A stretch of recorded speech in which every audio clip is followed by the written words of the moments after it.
This is a sick bag. It's not a sick bag, it's a sick bag, right? This is a sick bag for, I don't know if you can see there, Mark of the Devil.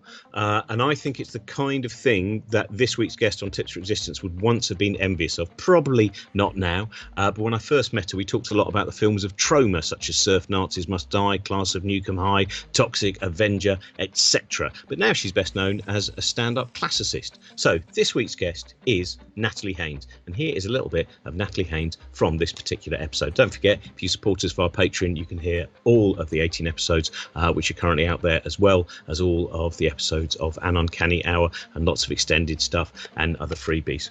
This is also, by the way, where I keep all my Jack Chick comics, which are used to be given out at railway stations. Very kind of strange Christian tracts. Might do something about that one day. Yeah, I find it really hard to imagine looking at the world without that sort of filter available to me. I find it really difficult to watch a movie and not be thinking of Aristotle's Poetics and the shape of narrative and all of those things.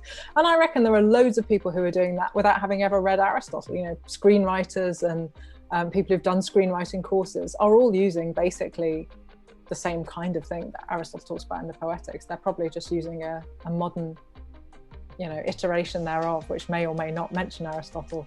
And so, yeah, I think I find it really hard to imagine dealing with emotions without thinking about Greek tragedy. I find it really hard to imagine thinking about comedy without thinking about ancient comedy. I find it really hard to imagine thinking about almost anything cultural without classics being part of the way I frame it in my mind. And honestly, the same is often true of politics, the same is routinely true of social change or, you know, sociocultural things. So yeah, it is so much a part of me. I find it very hard to imagine any other way of being.